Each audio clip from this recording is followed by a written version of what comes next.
Live Patriots beat. I'm Ryan Spagnoli. Joined with me, 98.5 The Sports Subs, Alex Barth. Barth, I'm back. I'm ready to Yep. go. And, what a better way to come back until probably, other than the draft and first day of free agency like 2 years ago, this may be the busiest day of the year when it comes to coverage. It seems like, once you get your thoughts out on somebody that's cut, there's three more coming in. So I guess how you doing to start off and, any initial thoughts? Yeah, no, it's a busy day, and I mean, we're still waiting. We said it right before we came on. I think there's like 8 or 9 cuts left to go. We're starting to kind of get those reports that you get later on in the day today of guys who made the team. We've heard Sam Roberts, Joshua Bledsoe are the two guys we know who were bubble guys for sure that are on the roster. So we'll see. I mean, hopefully we get the full roster here early on in the show. We can kind of react to what's happened already. I think I have the list here. I think there's really only a couple more spots that are truly up in the air. Guys who haven't been announced as cuts, who I think we can say pretty comfortably are cuts. Matt Sokol, Jalen Weidemeyer, Daniel Aquale. They just have to move him onto another list because he's suspended. So he's not going anywhere, but that's, an announcement waiting That's on. 59 right there. I think it's at 62 and right then now. and then Brad Hawkins and Tristan Vizcaino. So the guys who are still up in the air to me are Christian Wilkerson, Yasir Durant, Chasen Hines, DeMarcus Mitchell. I'm going to say Pierre Strong safe. I'm just going to say that. That feels safe. Yadni Kajus, Justin Herron, Carl Davis, LeBrian Ray. Wow. I know Mike was on here, when Mike filled in on the show on Monday, he insisted Jelani Tavai is going to get cut. He's safe. That's not going to happen, even though we haven't heard definitively. And Sam Roberts made the team. I think I saw that correctly. That's a report from Mark Did I Daniels, say Sam Roberts? I thought No, you didn't. I didn't mean to if I did. Okay, he's I'm on. thinking out Brian loud Ray, here. though. Sean Wade is still kind of up in the air. If you want to say Cody Davis, I think he's safe. But if you want to say Cody Davis, so that's what the bubble is right now. Yeah, I think too. Once you saw Bethel go, I think you could kind of make a note that Davis and Schooler were probably safe. So I tried telling people this. Everybody was like, oh, well, Cody Davis is going to get cut because Brendan Schooler is going to make the team. They don't do the same thing. Cody Davis is an interior rusher. He's a personal protector. They had Schooler do some of that, but he was primarily a gunner. So I didn't think they would cut Bethel just because I think he's a leader on that team. I think he's somebody that's well-liked in the locker room. His contract was very affordable. But, yeah, if you were going to play that game, and I tried telling people this, if you're going to play that game with Brendan Schooler, it was Justin Bethel, not Cody Davis. So people had the right idea. I guess they had the wrong player in that. But I would be surprised at this point if Cody Davis goes. If he goes, that probably means, DeMarcus Mitchell's on. I would say DeMarcus Mitchell would be the guy that would be on if that's the direction they go. Maybe one of those tight ends, maybe Matt Sokol sneaks on as a third tight end and as a specialist, but I would be pretty surprised by that. And also, I know people always freak out when I look away during the show. This is where my Twitter feed is over here, so I'm just looking to see if there's any cuts. Yeah, and feel free. You're on it faster than me. So if I'm mid conversation, I don't care what I'm saying. Just I'll cut it. Oh yeah, I gotta bring back. There used to be a horn I would play, and it pissed Evan off beyond belief. We might have to bring. You can bring it back. I'll get it. No, but I guess just to kind of go in and we can, start with I think the offensive side of the ball, because to me there weren't many surprise cuts other than little Jordan Humphrey. I thought today when Devin Asiasi, I wouldn't even say he was a surprise cut. I think you could kind of see that coming, especially the last few weeks. I had tweeted out today, and I had a busy day at work, but when Asiasi was released, I figured Humphrey was safe, right? Because we had seen him play. Right. We talked about it. Not a tight end. He's not going to be listed on the depth chart as a tight end, but he did some things in certain formations that would make it seem like, hey, this kid, he's probably going to be your TE3 at a stretch if you need him. And they go ahead and release him. That was a big surprise to me. Put him on the list of the Austin Cars, of the I could keep going. Who else am I missing? Those preseason guys you just Ralph fall in Webb. love with it. Yeah, that do everything right to make the team, and they shock you on cut down day. And I would be very surprised, and I don't know if something came out already. I'd be surprised if they were able to get him back just because of the camp he had and what he was able to show from a versatility standpoint. But your overall thoughts on that, because that one really surprised me, especially with Asiasi gone. I don't know if they think they can get him back. Maybe they know something we don't about just how teams view him around the league. I think he gets claimed. Maybe they ultimately decided between him and Trey Nixon, they think they'll get one back. And, you put them both in, you flood the market. They feel like they can get one back and still open up another spot somewhere. So maybe that's it. It's a tough position to add externally at this time of year. We're going to talk about, there's a couple positions where I'm going to say, I think there's an external addition coming. No, that's an old report. Somebody retweeted. Never mind. We're going to say there's an external addition coming. I think running back is a spot you could see that. There are a lot of good running backs let go today. That market is pretty saturated right now. Offensive line, we still need to see the final picture on that, but that's a spot where, they could add externally. I think corner is. Wide receiver in theory is, but it's so tough to get anything out of a guy you add at that position at this stage of the year. So I think one of those guys comes back. I am a little surprised that they did move on from him because I don't think they're going to get him back. Nixon, they might just say, hey, we're okay with that. We're okay opening up both these roster spots. We keep other people on. Yeah, we might, lose Humphrey, but we can get Nixon back. That may, or Christian Wilkerson too. We haven't heard anything on him yet. His situation is a little different because of the injury. That may be the other thing. They may see, because originally we thought, they're only going to be able to keep one of those guys, right? Between Humphrey, Nixon, and Wilkerson. They may keep Wilkerson, IR him later today or tomorrow. I was going to say. And then they can maybe bring one of those guys back, and then you get two of those guys instead of one. So there's another move coming there. But right. I do think that they, at this point, I think they probably missed the boat on Lil Jordan Humphrey. I would be shocked with what he's shown and with his contract if he doesn't get claimed. That, and you look at the wide receivers, he's a Packer, right? to me. He's basically a Packer at this point. Yeah, that'd be a good fit. I like that. For wide receivers, right, you have Myers, Bourne, Aguilar. Myers, Thornton, Bourne, Aguilar, Parker, and Thornton. Parker and Wilkerson, right? So you have 6 guys right there that... Right, but 2 of those guys potentially can't play week 1. Right. So that's what I'm saying. So you're going into week 1 with at least 5 at that spot, right? We're not going to count Matthew Slater. And like you said, Thornton's IR'd and Wilkerson, we haven't seen him since the joint practices. Right. His status seemed to be pretty major. I think it was a head injury. Who knows how long it takes him to get back. So like you said, if they were able to get, both of these guys back would be ideal, right? No one touches Humphrey. No one claims Nixon. You IR Thornton and Wilkerson right away, and you got a decent 5. The depth at that position, we knew coming down the stretch here, really as camp started to heat up, was very competitive. But you had the guys on the back end of that roster on the depth chart that, hey, if guys go down, we have guys' ability to play. I have no problem with or no worries if Lil Jordan Humphrey comes back or Trey Nixon comes back and he's the 4th or 5th wide receiver for 4 to 6 weeks. I think both of those guys have shown that they can play in a limited capacity. Maybe Humphrey a little bit more just because of his experience, but don't be surprised if Nixon is activated and plays a little bit. We've seen him run a kind of a set route tree, I guess is the right say, right? That little 3-yard out that he's really good at running in the slot on 3rd down and short. That's a route that they could utilize while they wait for Thornton and Wilkerson to be back. And like I said, we're speculating now Wilkerson could be cut in 5 minutes. We have no idea. But just based on it right now, they got 6 wide receivers that haven't been released yet. And we're really one of them, which is Wilkerson. Although I will shout out, I lost the comments. It was Mr. Snuff, clearly reading my Twitter. But there are some intriguing external additions if they do go that way. Devin Tompkins, I don't know if it fit here. I just kind of like him as a player. Although if they want the speed, well, Tyquan Thornton's out. He's a burner. Bo Melton's the other really interesting one. If they are going to go external, Bo Melton. Tyler Johnson kind of stands out too. He's a little redundant to Jacoby Myers, right? If they're going to go externally, I think you're going to go out and you get a guy that gives you what Tyquan Thornton would give you. You're going for speed. You're not going for intermediate. So that's why, a guy like Bo Melton would make more sense than a guy like Johnson. Yeah. And other side, right? For running backs, J.J. Taylor, I think we saw the writing on the wall with him a few weeks back. And I think what's good for that is the fact that he was released and Kevin Harris.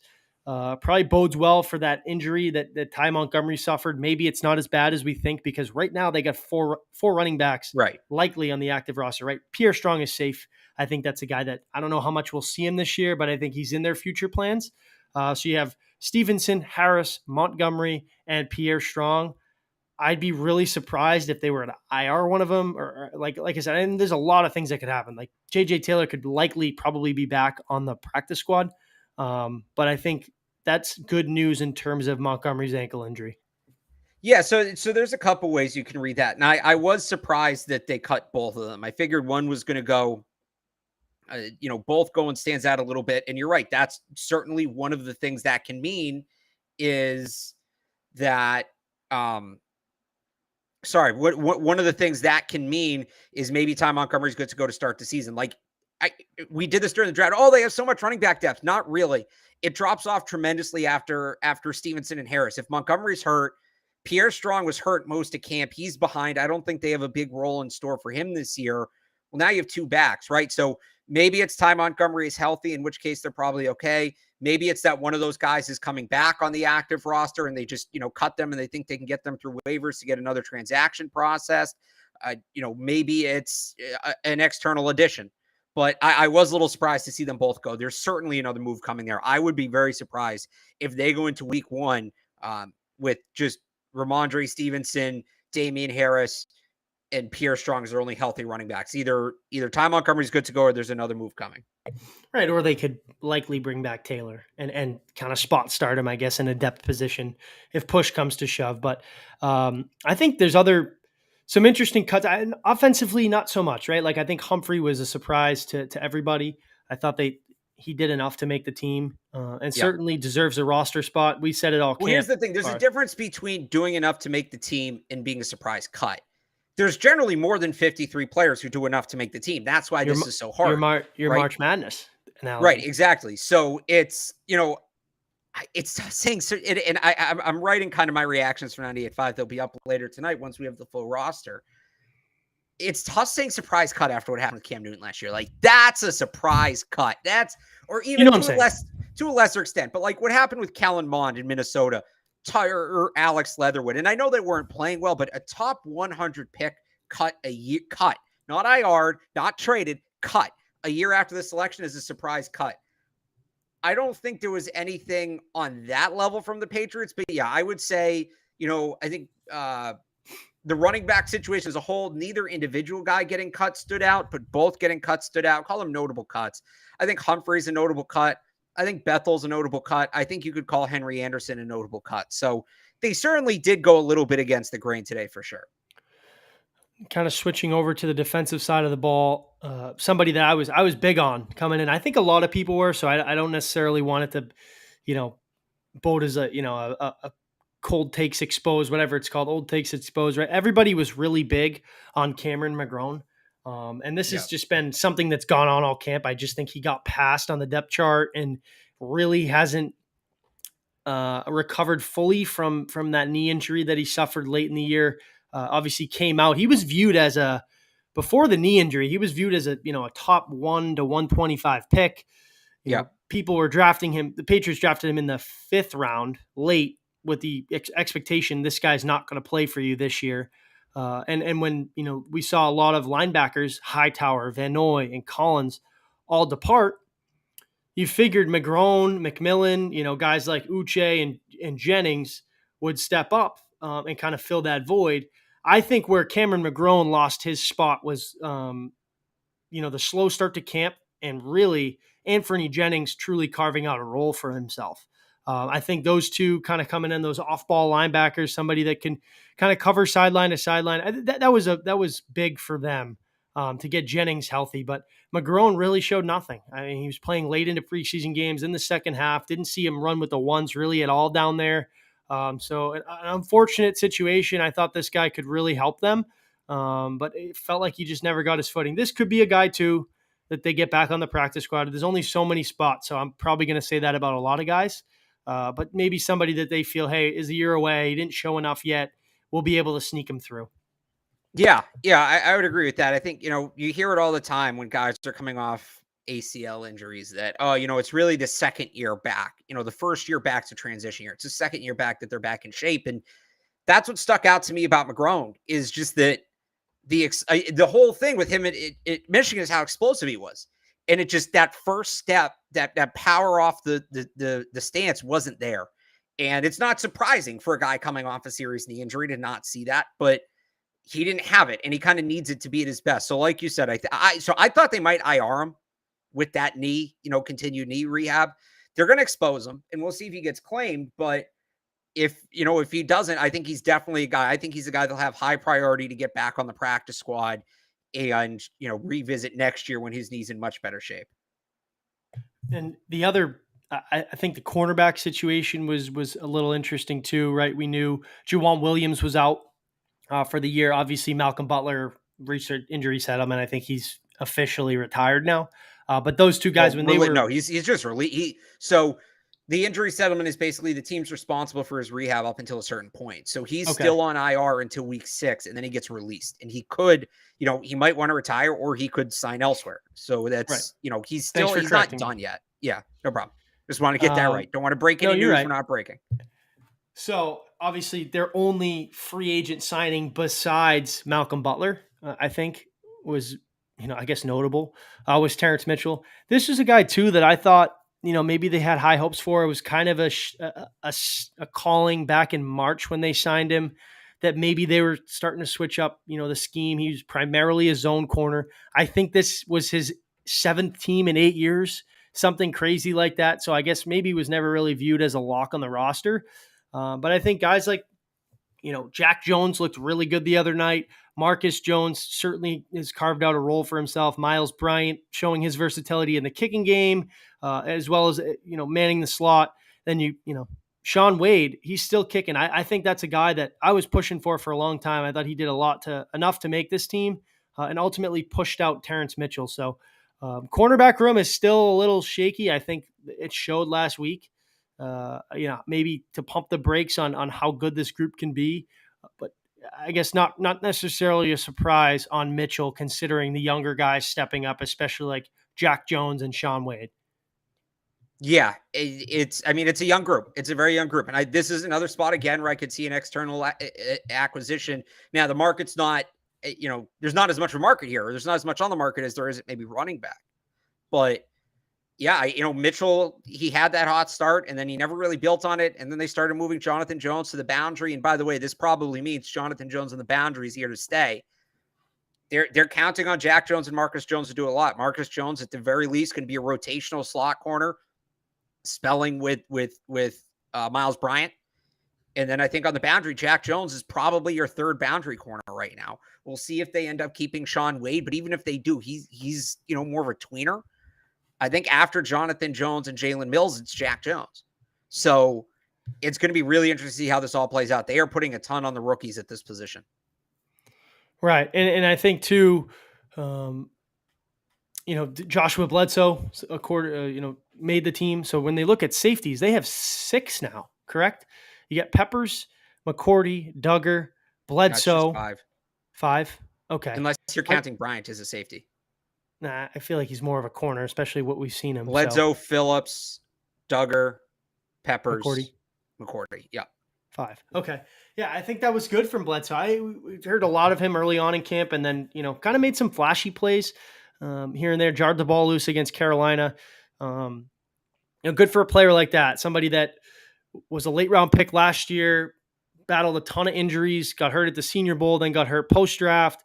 And somebody that made the team at a very crowded, right? You heard Bill Belichick say it's no secret. Their strongest positional group is safety due to their versatility and the experience there. So props to a guy like that made a team in a competitive group. We'll see how much we see him. I think he's probably going to be a little bit more of a special teamer this year. I don't know how much we'll see him, but Jabril Peppers coming off the ACL, you could see a guy like that kind of jump in early on. I mean, they like him. They'll give him some chances. And the other thing is, Peppers is a guy who can play some slot corner too. So it gives them more freedom to move. It really can play everywhere, Peppers. So it gives them some more freedom to move him around. They've done that with Adrian Phillips a little bit. They've used him as when tight ends line up in the slot, they've gone that way.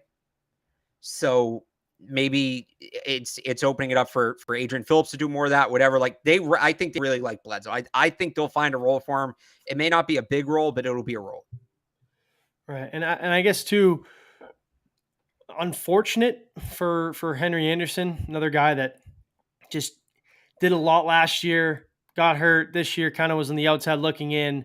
I think they're probably opting to keep a younger guy like a Sam Roberts. There's a report out there, who knows how valid it is, that Carl Davis did make the team. I think him and Lawrence Guy are probably your best two gappers on the team. I think Davis is a guy that, he's not going to wow you, but he seemingly always gets the job done. He's very good against the run, somebody that's just pretty stout, that doesn't necessarily have any bad plays, right? Like, he's not going to stand out in the box, or kind of like a Lawrence Guy in a sense, where they just do the right thing every time. And I think a well-deserved roster spot if he's able to kind of keep it. I know Anderson's more of an edge, right? And they got Uche and Judon and guys like that there, so it's tough for him to make it. But I think overall their front seven is probably their least of their worries for my I guess opinion.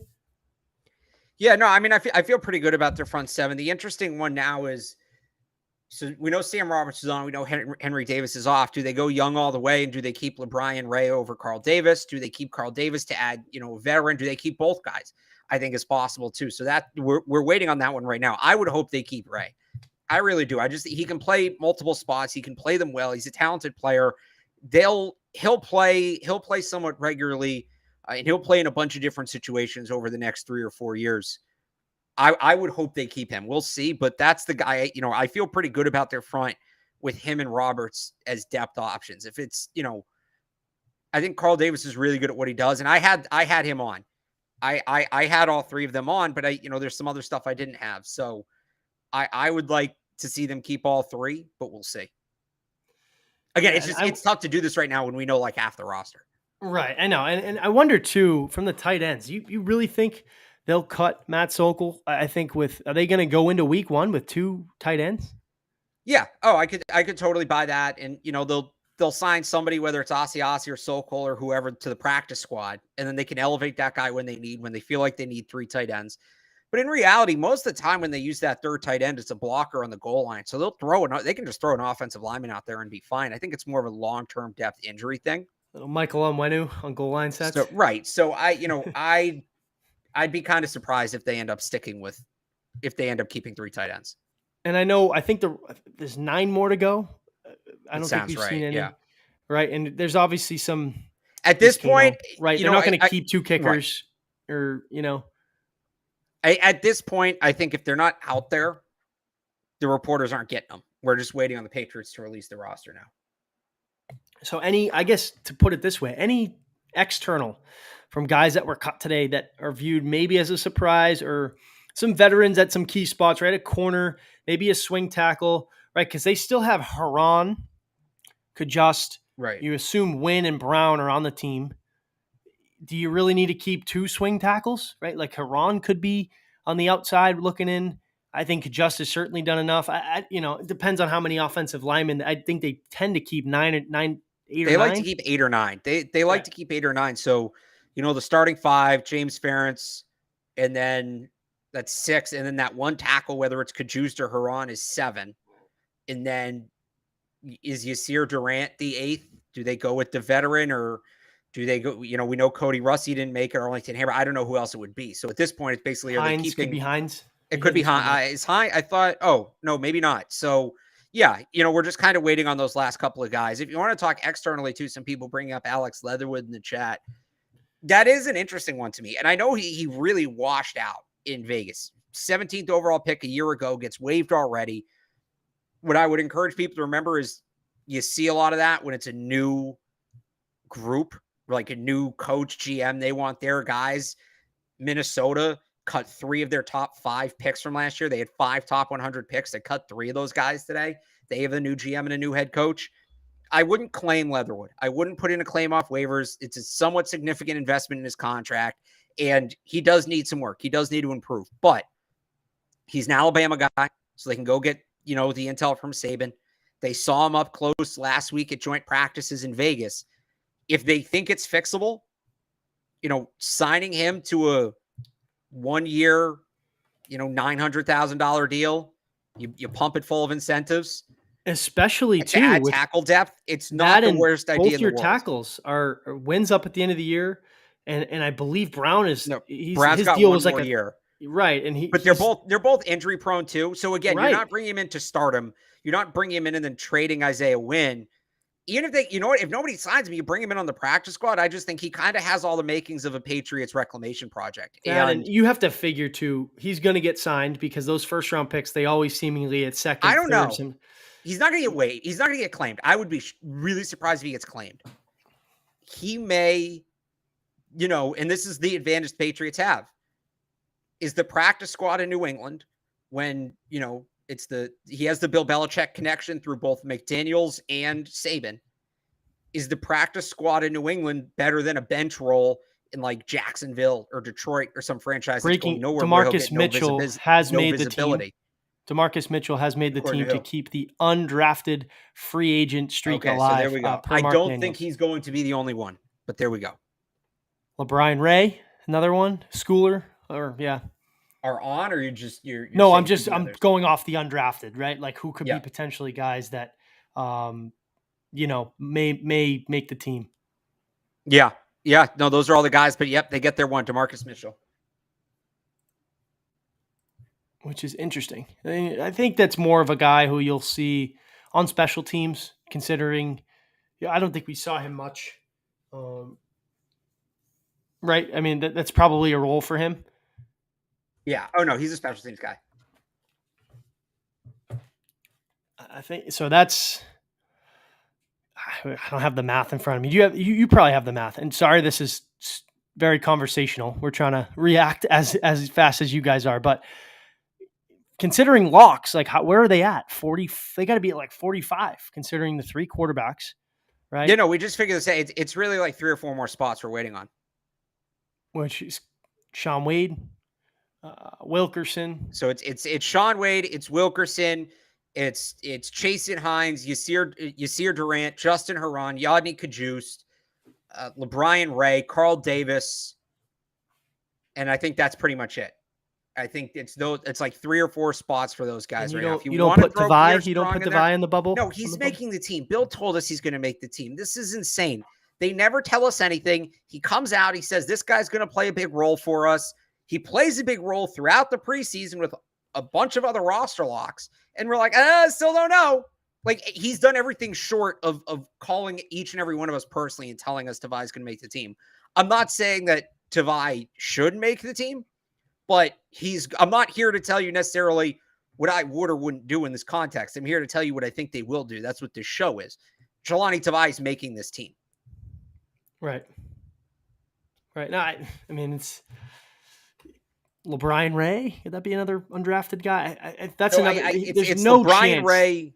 There's no chance he gets through, too. I mean, he's another guy that showed. I don't want to say no chance because there certainly is a chance, but I feel like a guy. Was it really between him and Roberts? I know Roberts kind of more. That's what was it an felt edge, like. right? Well, it also felt like it was between DeMarcus Mitchell and Brendan Schooler. So now we see what happens with Schooler. Yeah, I think it was really between Ray Roberts and, I mean, now we wait on Carl Davis too. Right. So I guess a lot to be intrigued about. Like I said, I don't think there was any surprises today. Maybe Humphrey. I guess you could throw him in because I thought again Humphrey. I think Bethel was a surprise. I mean, we'll see. They still could make another move. Right. And I guess while we kind of wait for that, because we've kind of gone over all the cuts, let's talk about the football team in general, like what they've shown. We haven't talked since last week, Alex. Yeah. Your overall thoughts, not to get too much into the preseason game. It's over with now. We're looking forward to week 1. The 53-man roster is getting finalized as we speak, right? It's time for some real football. But I want to ask you your level of concern for this team, primarily on the offensive side of the ball, because, like we talked about, it hasn't been the most, juiciest camp, I guess you can say, from a media and headline perspective, right? You had some roster battles. Like, it was kind of just self-made with, like, what they'll do at corner and wide receiver. It was two years of quarterback competitions. Now it was like, okay, this is a normal camp now. But I think the theme of our show, the theme of the preseason really is this offense and what's going on with it. They got bullied by the number 2 team, most of the number 2s for the Raiders. My guy Jarrett Stidham carving up the Patriots' number 1 defense. I meant to text you on Thursday. It was music to my ears. It was great. I think that not to go on a rant, but Yeah. yeah, just your overall thoughts on what's going on and what needs to be fixed. Are you hitting the panic button? I'm not worried about the defense. I think everything that the defense did is fixable, right? Some of that was just you're not watching tape, you're not necessarily game planning, so guys are more likely to get sucked in on things like play action, all of that, which is where Stidham really beat them. The touchdown run where they failed to set the edge, you had Josh Uche there as the edge setter. That's not his role. He's a pass rusher. In a regular season game, that's going to be Lawrence Guy, Devon Godshaw, maybe LeBron Ray if he makes the team. You're putting guys out there to see what they'll do. You're not necessarily putting them in the right spot. So that's all fixable. I'm not super worried about the defense. They're not going to be the 85 Bears, but I don't a lot of what went wrong for them in that game is just simple preseason stuff that should not and likely won't be an issue in week 1. I'm a little more worried about the offense because, as I've said a number of times on the show, when people say, why are you complaining? It's still August. They still have time to get better. Well, now they kind of don't, right? It's One not that step they forward, weren't 2 good. steps back. Right. It's not that they were good. It's that there was no progress. So I think they look good when they don't do that outside zone stuff. When they put Mac in the gun, 4 wide, 5 wide, paint by number, he can run that. And the offense can run that. And I think they have better personnel for that this year than they did last year. It's just, are they going to do it, right? It's this $1 million question of, all right, well, they ran the outside zone stuff to death in camp. Is that because it's new and they wanted to drill it more and they just didn't they just didn't run anything else because they felt good about it? Or did they drill it a ton because they're really going to run it a ton? We won't know until week 1. That's kind of the question. If they're going to, because they always ran a little outside zone. They run a little bit of everything. They're a game plan team. If they're going to only run 2 or 3 outside zone runs a game and go back to that, shotgun spread, maybe Alabama-fied a little bit offense, they'll be in good shape. Again, they're not going to be the 07 Patriots, but they'll be okay. They'll be basically what they were last year, maybe a little better, depending on how the offensive line holds up. If they still hammer this outside zone and it's, 50%, 60% of what they do, it's going to look a little ugly. And the other thing too is and I don't want to spend too much time on it, but we haven't talked about it for a reason, but I think there's reason to now. The play calling, what is going on, right? Is this going to work? Bill, and we're not a hot take show. I'm not one of those guys. I know you're not either, but it feels like Bill Belichick is wearing too many hats. Can he get his defense ready to play? I think Gerard Mayo and Steve Belichick have done it long enough and have shown that they can handle it for the time being. What is going on? I don't understand their offensive line play, which has been an anchor for them. And I know they have 4 new starters, but you have 4 guys that have played for you for the last 2 years.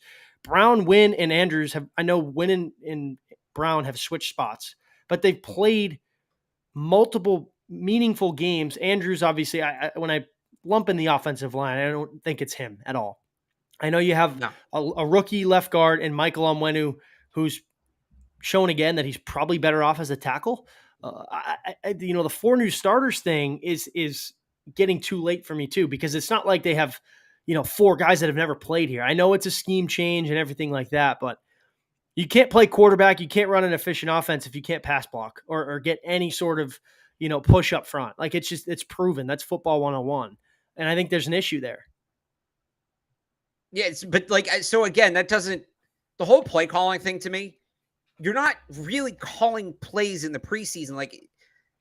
And they're not, I know they're not trying to give away things that they're going to run. Right. So it's very vanilla. It's the concepts, which is, we don't know where it's coming from. It could be Bill, it could be Matt Patricia, it could be Joe Judge. Right. Again, that's what it comes down to me. It's the overall concept of the offense. If it doesn't matter who's calling the plays, if the plays you're relying on don't work, you can have whoever you want call them. So, they all, after that game, they, the players and coaches, the 2 words that came up a lot were fundamentals and execution. And they seem to think that when they execute, it's not a matter of they can't run what they want to run. It's that the fundamentals aren't where they need to be individually for anything to work as a unit, right? It's not like We're 12 days away from week 1. right. But so that's why I think they're going to keep trying to run it, because they just think they can clean the fundamentals up. Like, it's not, trust me, there's plenty to be annoyed at Matt Patricia for. Getting on him for the play caller thing, it's way too early for that. That's not what this is. Yeah, it's another guy with too many hats, right? Like, I know he came Right. into the league as an offensive line coach, but it's been 20 years really since he's focused on that group. While you're trying to implement a new scheme, and I don't know, maybe our hopes were just high because we heard of, the improvements and kind of that modernizing their offense. But it's funny, like, and I don't want to go down too much of a bad path, but the people that consistently complain about Josh McDaniels and wanting a new offensive play caller is like, this is what you get. And I know they probably could have. But here's the thing. So, and I've said this before, but changing the scheme wasn't necessarily a bad idea in its own right. And the time to do that is when you move on from an offensive coordinator. There's certainly benefits in the Patriots changing the scheme they were running under Tom Brady. We get asked this question all the time. Why can't the Patriots develop wide receivers? Their scheme's part of it. I don't want to say it's archaic, but the college game is just so different from the pro game at this point. You're really asking a ton of these guys when they come in as rookies to pick up what the Patriots' old scheme was. So the issue is not that they changed the scheme. The issue is that they changed the scheme to this. They could have changed it to more of a spread. Again, I'll say what Alabama runs, like that would have made a lot of sense. And I think we'd all be praising the scheme change, and it would have accomplished a lot of what they want to accomplish in terms of simplifying the offense, right? It's that they're doing this, and they did it with a reworked offensive line. That's where it kind of starts to fall apart. You're changing to a scheme that's not a fit for your personnel, because there's like Michael Onwenu is not a bad player. He's not, but they're not asking him to do what he does best. He's a mauler. It's that guy in front of you, push him over, and he's great at that. When you ask him to pull and get out in front, make blocks in space, I mean, he's not that player. Just like you take one of the 295-pound guards in San Francisco, you put him in the old Patriots system. Even if he looks great in San Francisco, he's not going to look great here. So that, again, that to me is what the struggle is. It's not Matt Patricia's calling bad plays. It's that it feels like they're trying to put a square peg in a round hole offensively, and they don't need to do it. I think they have some talent on offense, and they can be the unit they were, maybe a little bit better if they go back to it. It's just a matter of if and when they go back to it. Yeah, and I mean, Bill said it today that he views September as an extended chance of the preseason. But you got some tough games, right? Like, you're going to Miami, you're going to Pittsburgh, you host Baltimore. I forget week 4. You probably know it better than me off the top of your head, but Green Bay, right? Like, so those are that's really not an extended look at the preseason, in my opinion. You get a divisional opponent in a building that you've struggled with for years. Who knows what's going on in Pittsburgh? Then you get Lamar Jackson, a former MVP. You get the last 2 MVP winners in the last 3 years in weeks 3 and 4. So, and I know those guys play offense, and your defense is probably least of your concerns right now, considering. Well, but you're going to need to put up points in those games, right? And I guess that's the point I'm trying to make, is that, yeah, you can look at it as an extended view of the preseason, but like, when are you going to rip this up and just say, let's go back to our roots? Because is it going to take an 0-4 start? Because then you're looking down a dark hole there. Like, it's real hard to turn your season around there.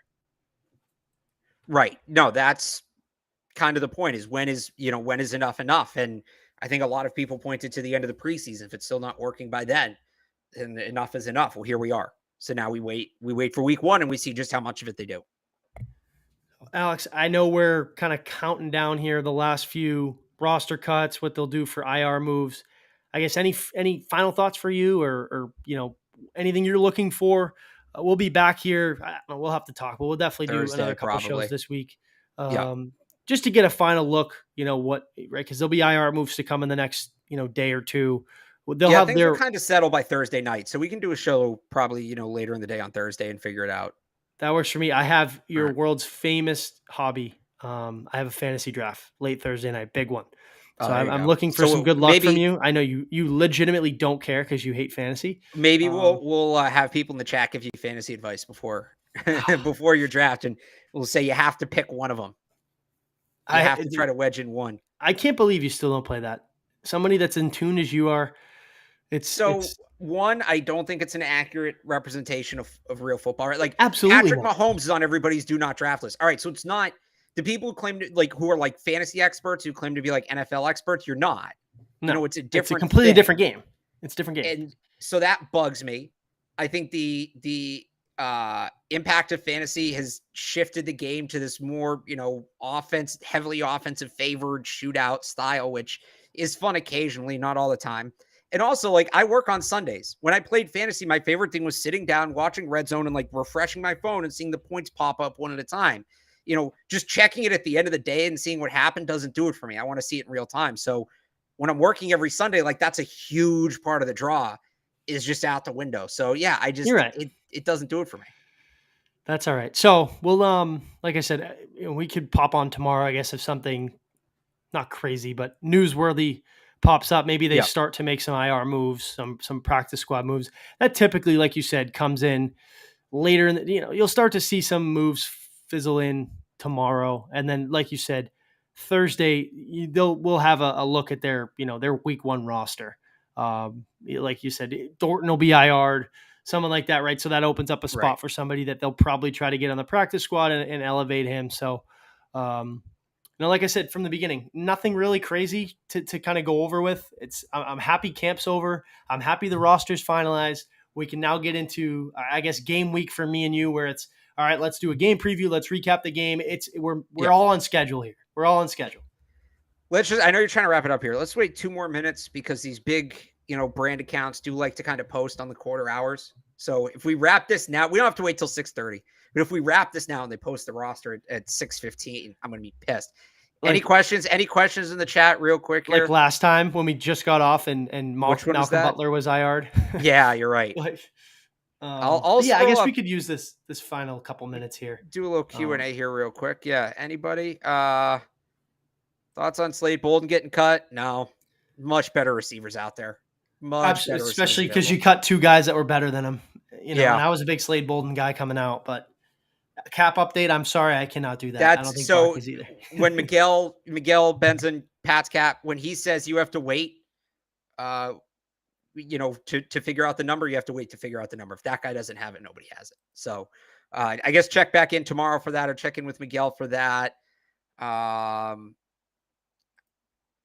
would need like a mental reset to do this because I have all the names from the current roster in my head right now. This might be interesting to do on Thursday.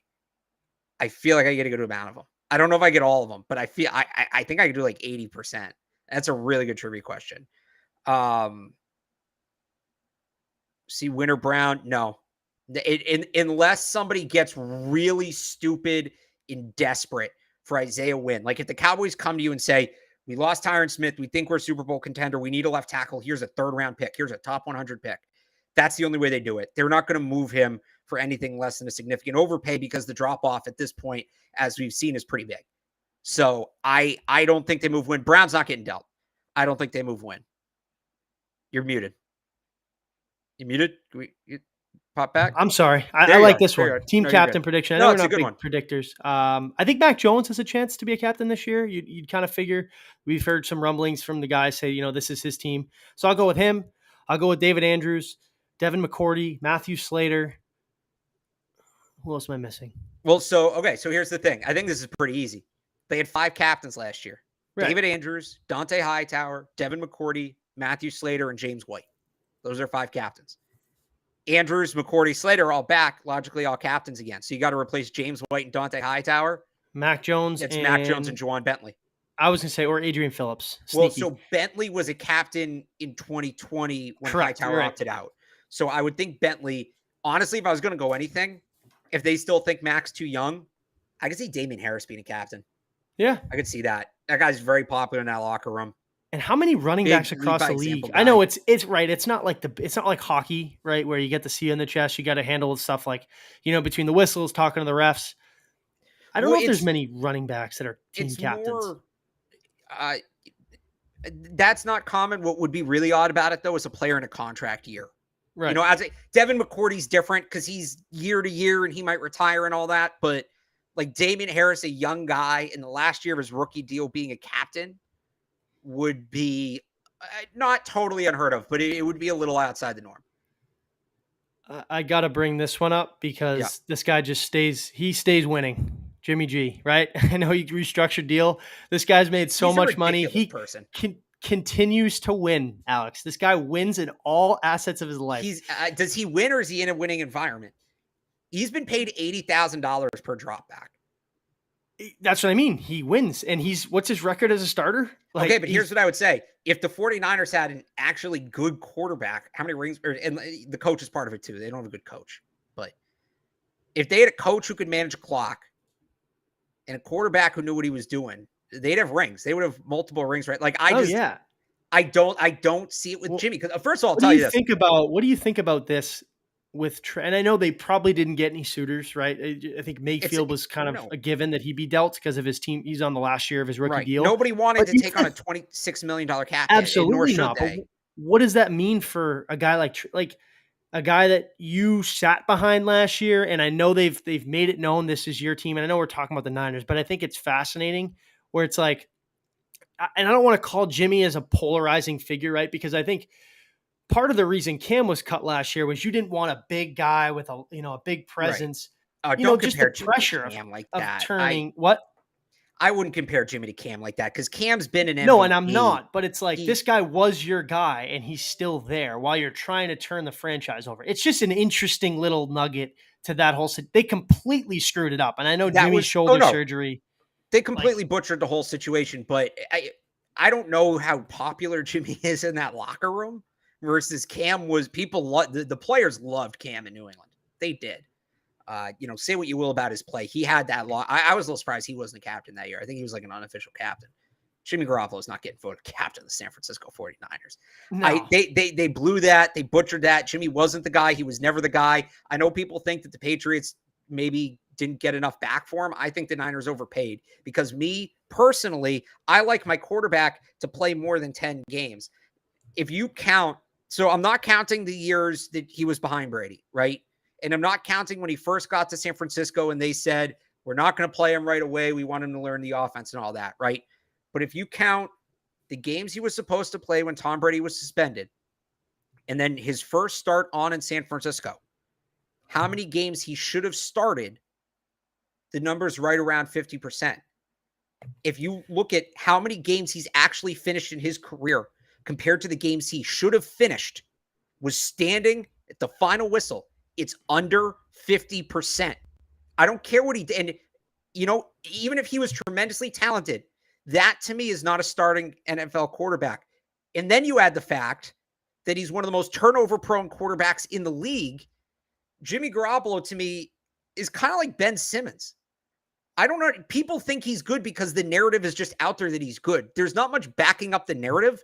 It's just a narrative that's existed so people stick with it. He's won games though, Barth. Like he wins games. You know what I mean? He is not. And I'm not. But what has he done to contribute to those wins? So I'll give you an example of a game he's won, Ryan. In 2019, when they beat the Packers in the NFC Championship game to go to the Super Bowl, right? Jimmy Garoppolo threw the ball 8 times in that game. And by the way, don't compare this to Mac Jones throwing the ball 3 times in Buffalo. No, that was in a hurricane. It was more or less ideal conditions to throw that. It wasn't super windy, right? That is the fewest passing attempts for a winning quarterback in a conference championship game since 1973. Since 1973. So when you talk about Jimmy won games, yeah, he won that game. And then they went to the Super Bowl, ran the crap out of the ball. And what happened when they started having Jimmy throw it the fourth quarter? They blew a 14-point lead. Jimmy Garoppolo has been on a team that has won a lot of games. Jimmy Garoppolo has not necessarily himself won a lot of games. Where is this roster?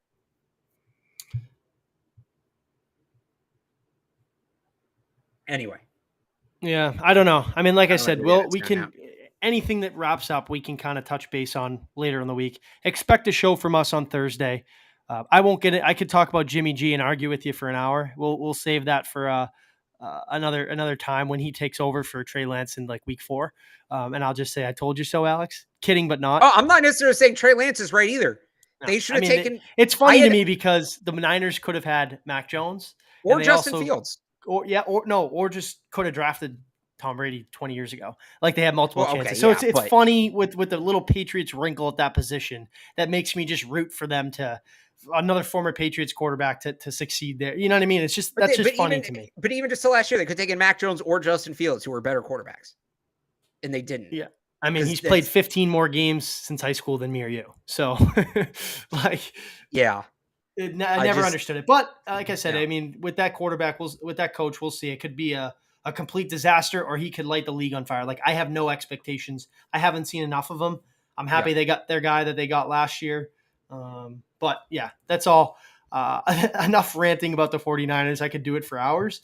Barth, I appreciate it. Everybody tuning in. It was a great show. The chat was popping today. So we'll Yep. talk to you guys later on this week. Like I said, keep a note out from the Twitter account as to when we'll be live. But we'll kind of break down the final 53-man roster. Another point this week. So take care, and we'll talk to everyone later on next week.